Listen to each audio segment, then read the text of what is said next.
afternoon, welcome to Eco Training, Pridelands. And as was the case for the rest of the whole of the week so far, we're starting off with elephants right here at the dam.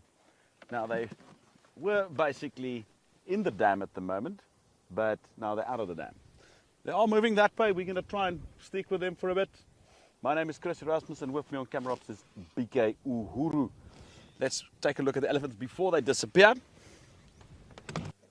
A whole buffet is laid out here for these elephants. So the grass they're eating here, they're eating red bushwallow, marula leaves. The cow was even eating a bit of knobthorn to the left. She obviously needs a variety of high quality food now, since that baby is very small, that calf, and she's lactating heavily at the moment. So she needs that extra bits now to create some good quality milk for the growing calf. Starlight wants to know if elephants eat more during the wet season. Starlight is actually the opposite. They consume higher quantities in the dry season because the food, especially the grasses, are much more nutrient deficient by then.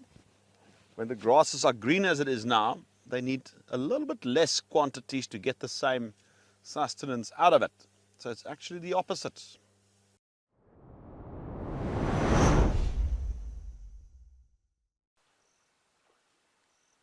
Oh yes, big boy is going for a swim.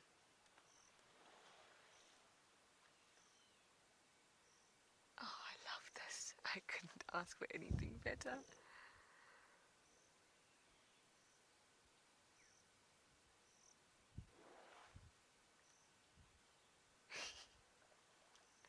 Just having the time of his life.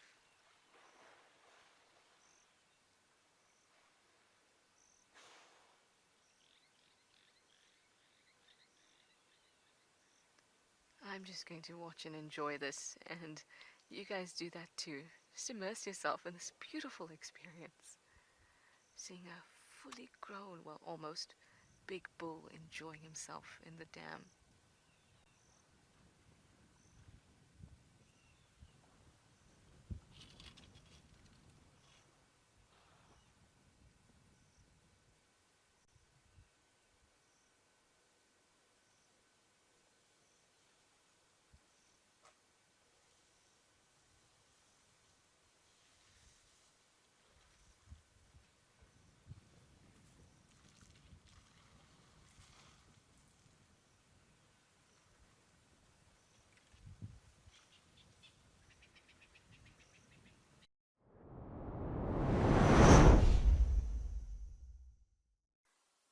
The hyenas are here.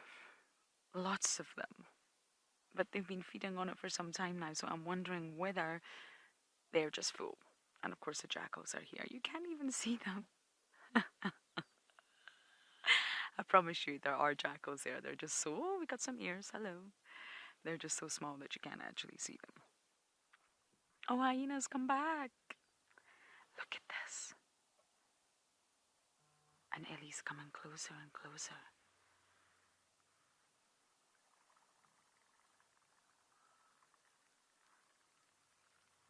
This is fascinating.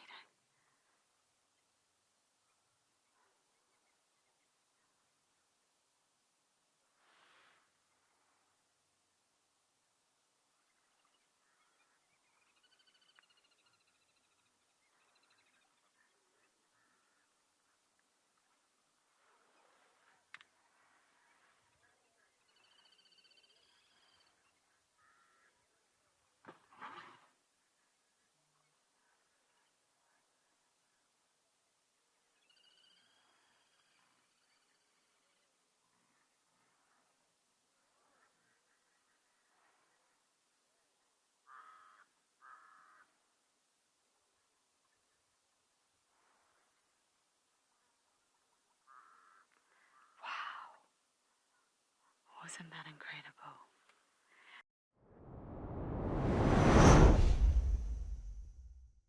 And it's difficult to determine exactly when lions will become territorial.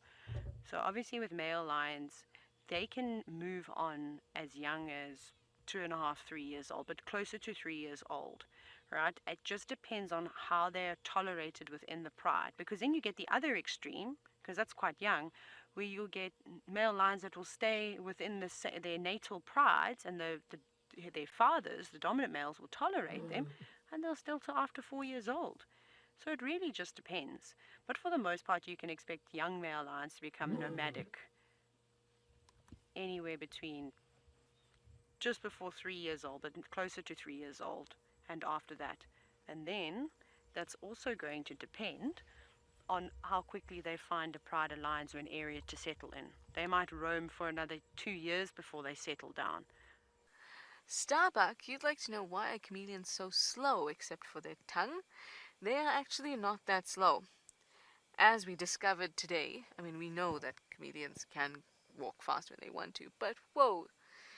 The chameleon today that was walking across the road that I told you I didn't get to show you, and it was walking amongst the yellowing grass, so it was a beautiful, like, yellow-green color. And I'll post a picture at some point of it. So it was trying to blend into the grass. It was yellowy green, it was a little spotted.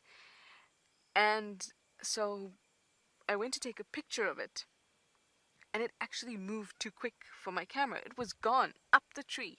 So it can move quickly when it wants to. It obviously saw me as something that was specifically paying attention to it, even though it doesn't feel threatened and I am not being threatening to it.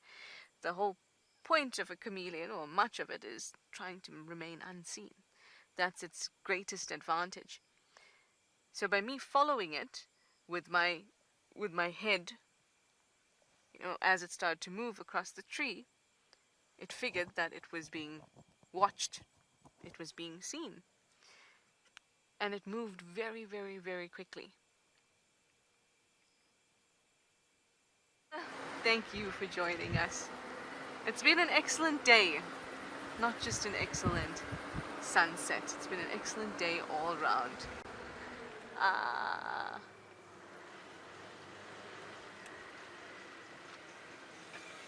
I'm not going to be manic this time. We have just a few moments left together. We can have a look at this beautiful silver cluster leaf. I hope that an owl comes and lands in it, because that would be amazing. And it has 10 seconds to do it. But I have to say goodbye. Thanks everyone. As always, what a pleasure. We'll see you again tomorrow. Bye for now.